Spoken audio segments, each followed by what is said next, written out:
Listen to this.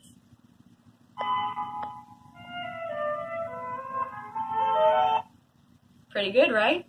Interesting fact, flutes used to be considered a very spiritual instrument, and that is Bach's St. Matthew Passion, and is in reference to the Gospel of Matthew, chapter 26 and 27. If you haven't heard that composition, I strongly recommend you listen to it. But if we're honest with ourselves, how many of us in our day-to-day life hear of the newest flute solo? If you're like me, it's not really that common of an occurrence. But that doesn't mean that they're irrelevant and outdated. Flutes are very relevant to music lovers of all different genres, especially jazz, because they'll usually incorporate them because of their ability to play high notes. And according to research done at Cedarville University, a flute in some shape has been found in every culture and ethnic group around the world. That being said, today we will examine the flute through its ability to produce its sound, its history, and facts concerning the instrument. The basic shape of the flute is very simple, but we need to hammer it out before we go into deeper information. It is a woodwind instrument, which means it is a wind instrument that doesn't use a mouth reed to produce the sound. Instead, it's a tubular structure with holes on it, and when you release a hole, it produces a deeper tone, and when you hold it, it has a higher tone. According to hyperphysics.edu, this is because of the manipulation of the frequency within the open-air column. What does that mean? Well, I'm glad you asked. Basically, it means that the pressure inside is either being released or held, and that's causing the sound to go to a higher or lower pitch than the original. And the original pitch is a middle C, and it has an octave range of about 3. Now, flutes are found all over the world in different sizes and shapes, and they're very versatile.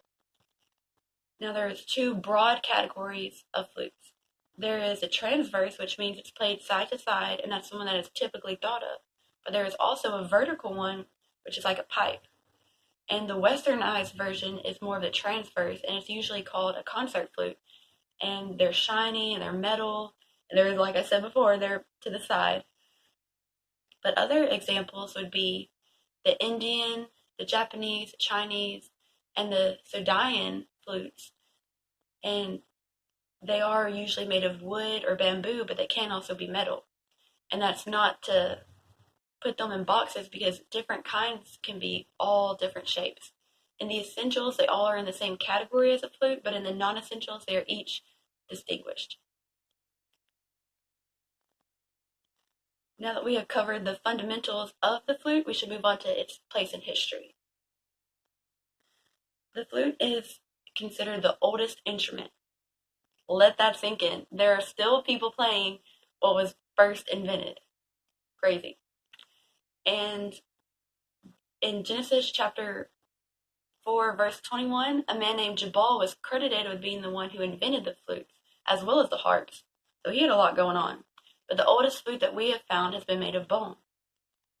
And according to fabulousflute.weebly.com, and yes, it is credible, I checked. I know it sounds a little wonky, but it says that flutes have decreased in popularity after the fall of Rome, but then as we went into the Middle Age, they rose back up again. Especially once you get in the Renaissance, flutes are everywhere, and we still have them today, which is very cool. And they have also been found in Europe, Asia, and the Middle East as far back as 300 BC.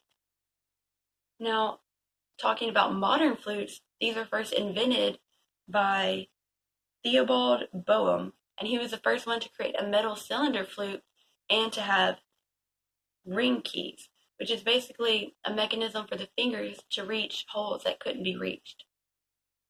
This completely revolutionized flutes, and that's, like I said, brought in the modern era of them.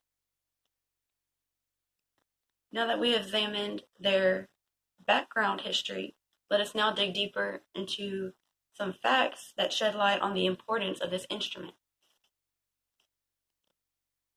As stated earlier, flutes are all over the ancient world, but that doesn't mean they lost their sway today.